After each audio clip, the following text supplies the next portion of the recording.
Okay, now we come to section number 11, I believe it is, and I want to talk to you about the World Wide Web for a few minutes and whatnot. And I've got some very, very specific opinions, on certain things that are going on in the world and whatnot. And it just seems that the World Wide Web is getting us into more trouble every day. People are able to hack into various operations of society.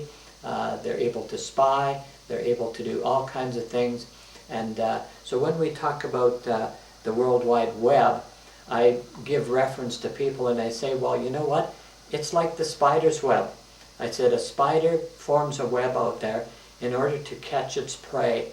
And the spider kind of holds its tentacles or its feet onto a section of the web and knows exactly when an insect or some flying creature flies into the web. And as soon as that happens, they're out there to kill that thing that's in the web, or whatever the case may be, to poison it with their own venom, or whatever the case may be. And I refer people to the fact that, hey, you know what? The World Wide Web is very, very much like the spider's web.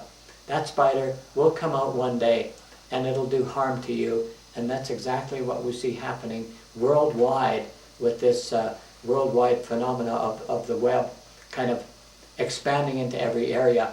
Certain countries will hack or close down certain operations of a whole country.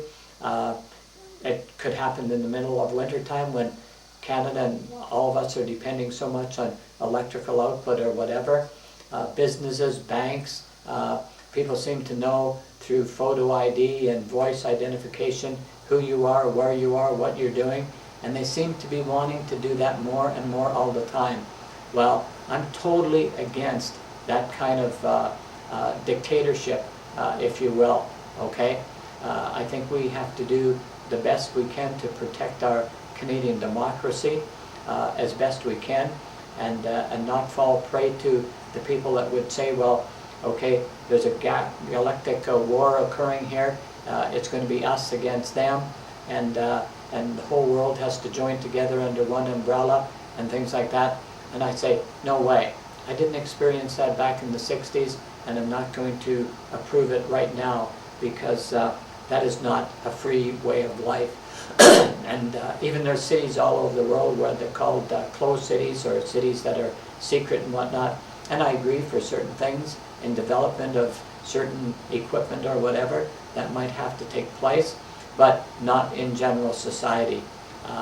The freedom that we have, that I have, that you have, was based on going into battles, going into war, and that's what seems to be at the doorstep of almost every country. They'd rather go to war than to go the extra mile of being peaceful with people and trying peace instead of bringing the guns out right away and pointing them in the wrong direction. Limit your kids to what they see on TV as well. What is happening on TV right now never happened to the same degree back in the 60s. There is so much violence on TV. Some of the ads are just totally crazy, and we want our children to have behavior that's modeled after what they see on TV. No way. Some of the movies that are on, some of the theaters, I've said to people, I wouldn't take an animal to some of the movie theaters because of some of the things that you have to watch before your main production takes place. I just do not understand why governments and people can't see fully before them the violence that they're showing on television, on ads, at the movie theaters, elsewhere. But it's coming back to haunt us in a bad, bad way, just like the World Wide Web is going to come back and catch us, and we're the ones that are going to be in trouble if we aren't a good part of the way already today. We see things occurring like various organizations, sport organizations and things like that, fraternity groups and whatnot, that I've never belonged to, never would want to belong to them.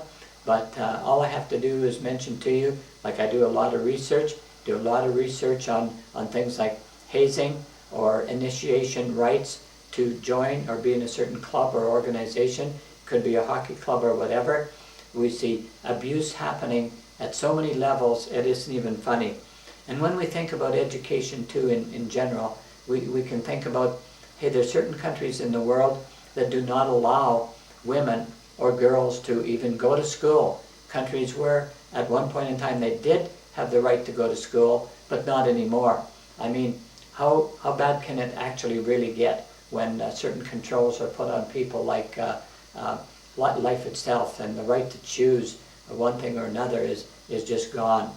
And so that brings to an end number 11.